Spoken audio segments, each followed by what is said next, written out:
सभी को नमस्कार, सलाम, आदाब, राम राम, सत श्री अकाल। मैं वैद्य आशुतोष राणा बात कर रहा हूँ।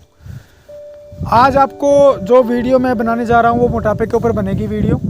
और वीडियो को आप पूरा देखोगे तो ही आपको समझ में आएगा कि मोटापा कैसे कम किया जाएगा। वरना शुरू में आप देख लेते हैं वीडियो को कि भाई ये सामान है, ये डलता है, चलो भाई, मगर उसके तरीके होते हैं, हर चीज़ के तरीके होते हैं। तो वीडियो को पूरा देखो। आप जिन्होंने सब्सक्राइब नहीं किया वो सब्सक्राइब ज़रूर करें ताकि आगे आने वाली वीडियो में आपको और जानकारी मिलती रहे। लाइक ज़रूर करें। वीडियो को पूरा देखोगे तो आपको समझ में आएगा कि मोटापा कैसे कम करें, कौन सी क्या एक्सरसाइज करनी है, और जो जिनका शेड्यूल बिजी रहता है उनके लिए क्या है, कंधों के दर्द को कैसे ठीक किया जाएगा। आज वीडियो में मैं बताऊंगा। आपने बहुत सारी वीडियो देखी होंगी, हर यूट्यूब पे हर कोई डाल देता है कि नींबू का रस पानी में डाल के डेली मॉर्निंग को पियो, शहद पियो और गर्म पानी पियो। तो बहुत सारी आपने वीडियो देखी होंगी, नुस्खे भी बहुत सारे आते हैं। तो मोटापा कम करने के लिए पहले ये जानना ज़रूरी है कि आपकी तसीर कैसी है। बहुत सारे ऐसे हैं गर्म पानी पीते रहते हैं, कोई गौमूत्र पीता रहता है। जिनकी तासीर गर्म है उनको तो गौमूत्र को भी नुकसान करता है, गौमूत्र भी नुकसान करता है उनको। तो आपको मैं सही तरीके से, नॉर्मल तरीके से मैं बता दूंगा कि मोटापा किस हिसाब से कैसे कैसे कम होता है। तो मोटापा कम करने के लिए सबसे पहले मेन सब्र होना चाहिए। अगर सब्र है तो मोटापा कम होगा, वरना नहीं होगा। ऐसा भी नहीं है कि आपने 10 दिन लिया और सोचे भाई मोटापा कम हो जाए, नहीं होगा।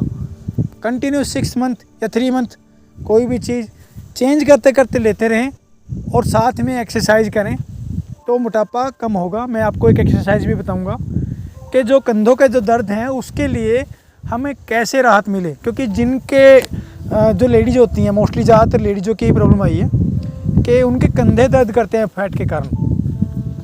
तो क्यों करते हैं? क्योंकि उनको बाई का रोग गया है। गठिया बाई सुना होगा, एक बाई होता है, एसिडिटी गैस बनी, गैस बनने के बाद सर में टकराई, बोलते हैं देसी भाषा में कि सर दर्द करता है। तो उसके बाद वो गैस तेजाब वो कंधों में, बॉडी में, कभी यहाँ दर्द हुआ, कभी यहाँ दर्द हुआ, तो किसी के सर्वाइकल हो गया। तो यही कारण है मेन चीज़ कि जिनका पेट ख़राब रहता है उनको ही ज़्यादा समस्या रहती हैं। तो मैं आपको, अब टॉपिक से तो नहीं हम जाएंगे अलग, तो मैं आपको मोटापे के बारे में कि मोटापा हम कैसे कम करें वो मैं आपको बता दूं। सिंपल तरीके से मैं बताऊंगा कि किस हिसाब से कैसे कैसे लेना है। एक औषधि मैं बता देता हूं जिसका नाम है त्रिफला। उसको लेने का तरीका मैं बता दूंगा कि कैसे कैसे उसको लेना है और किस हिसाब से वो धीरे धीरे कवर करेगा। सबके लिए त्रिफला नहीं है। जिनका मोटापा ज़्यादा है, जिनका पेट ख़राब रहता है, गैस तेजाब रहती है, उनके लिए त्रिफला अच्छा काम करेगा। आधा से 1 चम्मच त्रिफला रात को भिगो के सवेरे खाली पेट उसको उबाल के, पानी को उबाल लो, उबाल के छान के वो पानी पीना है। अगर ज़्यादा कड़वा लगता है, इसका टेस्ट कड़वा होता है, तो इसके अंदर गुड़ मिला सकते हैं जो शुगर वाले नहीं हैं। जो शुगर वाले हैं उनको गुड़ मिलाने की ज़रूरत नहीं है, वो बिना गुड़ के इसको सेवन करें। कंटिन्यू 1 महीना इसको लेते रहिए। आज का वज़न चेक कर लो, 1 महीने बाद वज़न चेक कर लेना। 5 से 7 किलो वज़न 1 महीने में कम हो जाएगा। और ये भी नहीं है कि आपने 1 महीना ले लिया फिर अगले महीने भी सोचो कि 7-8 किलो वज़न अगले महीने कम हो जाए। पहले महीने में जितना वज़न कम होगा उसका आधा उससे नेक्स्ट मंथ कम होगा। इससे कमज़ोरी भी नहीं आएगी और इससे आपको ये भी नहीं लगेगा कि मेरा लूज हो गया या स्किन लूज हो गई। तो सबसे पहले आपका त्रिफला है। त्रिफला का जो सेवन करने वाले हैं उनको भी पता होता है कि त्रिफले का यूज कैसे कैसे करना होता है। दूसरी बात, जो त्रिफला सेवन कर रहे हैं उनको आधा चम्मच घी का सेवन ज़रूर करना है, वरना हाथों में खुश्की हो जाएगी क्योंकि ये पेट साफ करता है। और जिनका ज़्यादा जो सनाए पत्ती लेते हैं या कुछ और लेते हैं उनके हाथों में खुश्की भी हो जाती है। फिर वो बार बार त्रिफला सेवन करते हैं, त्रिफला लेते हैं, कोई चूर्ण लेते हैं पेट साफ करने के लिए, कोई चूर्ण लेते हैं। तो सारे चूर्ण अपने अलग अलग काम करते हैं। तो लगातार कोई भी विरेचक चूर्ण ना ले, इससे हमारी आंतों में खुश्की भी आती है और शरीर की ताकत भी जाती है। ठीक है जी। तो पहला मोटापे का त्रिफला हो गया। दूसरा, शहद और नींबू आप सभी जानते हैं कि उसको सेवन करते हैं, वो मोटापे को कम करता है, बट करता है धीमा। शहद और नींबू के साथ अगर आप अलसी का पाउडर भी साथ शुरू कर दो तो आपको रिजल्ट और बेटर मिलेंगे। और नमक भी वज़न को तोड़ता है। तो आपको सिंपल सा तरीका मैं बता दूं, अलसी का पाउडर भुना हुआ, अलसी कच्ची नहीं लेनी, भुना हुआ पाउडर, उसको शहद में मिक्स कर दो, उसके अंदर शहद के अंदर सेंधा नमक की 2 चुटकी मिक्स कर दो और नींबू डाल दो। ये 4 चीज़ें हो गई, इनको इस्तेमाल करो। आप काढ़ा बना के इस्तेमाल करोगे तो बहुत जल्दी फैट कम होता है, चूर्ण का इस्तेमाल करोगे तब भी आपका फैट कम ही होगा, फैट कम हो जाएगा। साथ में एक्सरसाइज करनी ज़रूरी है। एक्सरसाइज का मैं बता दूंगा कि एक्सरसाइज आपको क्या करनी है। अगर कोई रनिंग करता है, यंग एज का है, यंग एज के ज़्यादातर रनिंग करने में लिए ठीक रहते हैं, क्योंकि जो 45+ हो जाती हैं लेडीज या जेंट्स होते हैं तो उनको रनिंग करने में दिक्कत आती है। तो वो शाम के टाइम में, सवेरे के टाइम फास्ट चले, पसीना आए शरीर से, मतलब जैसे आराम से चलते हैं फास्ट चलें, धीरे धीरे उनकी इम्यूनिटी स्टेमिना बढ़ जाएगा कि भाई अभी फास्ट चल रहे हैं तो आने वाले 15-20 दिन में या महीने में वो धीरे धीरे और तेज़ चलेंगे। ठीक है जी। तो वीडियो को पूरा देखोगे तो मैं आपको समझा सकूंगा, आपको समझ भी आ जाएगा कि वीडियो को पूरा देखने में आपको कितना फ़ायदा है। तो रनिंग करने के साथ साथ रनिंग हो गई, उसके साथ साथ अपने हाथों को ऐसे, रनिंग करने के बाद जब हमारा मतलब शरीर गर्म हो गया, उसके बाद हाथों को 10 बार ऐसे, 10 बार ऐसे, तो ये हो गया। फिर उसके बाद गर्दन को, ताकि हमारा शरीर स्ट्रेचेबल भी रहे और सारी नसें मांसपेशियां सही तरीके से काम करें। क्लॉकवाइज 10-15 बार ऐसे करो, 10-15 बार ऐसे करो। ठीक है जी, इतना हो गया। फिर ये 10 से 15 बार ऐसे और 10 से 15 बार ऐसे। ठीक है जी। बाकी जिसके कमर की दिक्कत ना हो, कमर ठीक हो, तो ऐसे ऐसे, मतलब ये आपने रनिंग करने के बाद या अपने थोड़ा चलने के बाद फिर करना है। फिर दूसरी बात, यहाँ से पकड़ के ऐसे टेढ़े रहना है थोड़ी देर, फिर ऐसे टेढ़े रहना है। ठीक है जी। और सूर्य नमस्कार की योगा अगर आप मॉर्निंग के टाइम करोगे या इवनिंग के टाइम करोगे तो सबसे बेस्ट रहती है। आपको इन फ्यूचर बुढ़ापे में कभी भी कोई भी मांसपेशी का दर्द नहीं होगा। आपको मैंने योगा भी बता दी। दूसरा तो मैं आपको कंधों के दर्द की भी बता देता हूँ कैसे करनी है। तो कैमरा थोड़ा सा नज़दीक लेके आएँ तो मैं आपको ऐसे करके, ये ऐसे करना है, समझ जाओगे, ऐसे करके ऐसे करना है। ठीक है जी। ये वाला हिस्सा आपका 36 की कोण पे मुड़ा होना चाहिए। जिन सीधे हो और 36 के कोण में मुड़ा हो तो वो बिल्कुल स्वस्थ है, उनको कंधे में दर्द नहीं है। अगर कईयों के आता है ऐसा टेढ़ा, तो ये ऐसे रखना है, धीरे धीरे आ जाएगा। ये हो गया।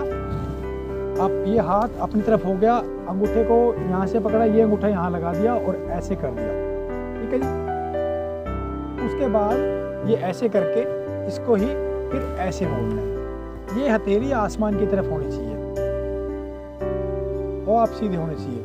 तो ऐसे ही इस हाथ का किया और फिर ऐसे ही ऐसे किया। ठीक है जी। ये आपकी जो मसल्स होती है इनको दर्दों को कम करेगा। जो मणके होते हैं और सर्वाइकल होता है, कंधे के दर्द होते हैं, धीरे धीरे कम होगा। ऐसे ऐसे ऐसे करने के बाद रखना है 15 सेकंड, फिर ऐसे करो, फिर 15 सेकंड।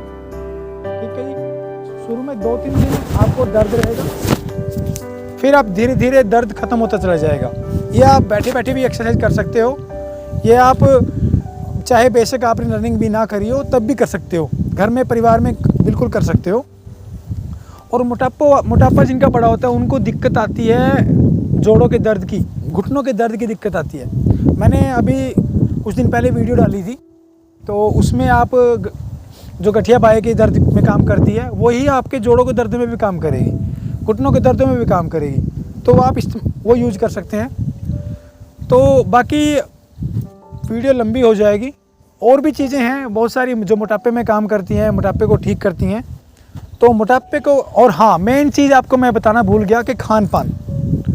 मोटापे के लिए जिनका मोटापा कम करना है उनका सवेरे का भोजन खाना ज़रूरी है, दोपहर का भी खा सकते हैं। रात का भोजन छोड़ दो तो बेटर रहेगा। सबसे बढ़िया।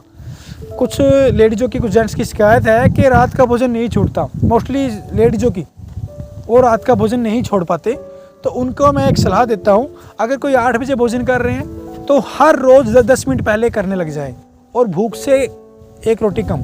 अगर 4 रोटी खाती है तो 3 रोटी, 3 खाते हैं तो 2 खाते हैं तो 1.5, ऐसे करनी है। तो आपने भूख से कम करना है। फिर धीरे धीरे आप 6 बजे पे आ जाओगे, जो सूरज ढलने से पहले। अगर आपने सूरज ढलने से पहले भोजन करना शुरू कर दिया और हल्का भोजन शाम का कर दिया शुरू, तो आपका वज़न ऑटोमेटिकली कम होता चला जाएगा। एक और चीज़ मैं बता दूं, बहुत सारे कहते हैं कि मतलब बहुत सारे कहते क्या, बहुत सारी लेडीज़ खाना छोड़ देती हैं, रोटियां छोड़ देती हैं, करते क्या है, सूप पे रहते हैं और पानी पे रहते हैं, तो उनका इम्यूनिटी पावर बहुत कम हो जाती है और बीमारियां बढ़ जाती है। तो ऐसा नहीं करना। खाना आपने वही खाना है जितनी आपको भूख लगे, बस एक लिमिट में खाना है। रात का भोजन नुकसान करता है। साउथ में मेरे जो भी पेशेंट हैं साउथ की तरफ, वो शहरों के ज़्यादातर, साउथ के भी हो, कहीं के शहरों के 11-11 बजे तक रात के खाना खाते हैं। बच्चे को भी इनकी यही आदत है, उनके पेट खराब रहते हैं, एसिडिटी, बाल झड़ने लग जाते हैं। और ज़्यादातर एक चीज़ और आ गई, मोटापा, कईयों के थायराइड भी है। तो थायराइड के लिए मैं अलग वीडियो बनाऊँगा, क्योंकि थायराइड कैसे होता है, क्यों होता है। तो अभी फ़िलहाल मोटापे के लिए इन पे बातें चल रही हैं, तो इन पे मैं बता देता हूँ। तो भोजन किसी को नहीं छोड़ना, खाओ जितना मर्जी उतना खाओ।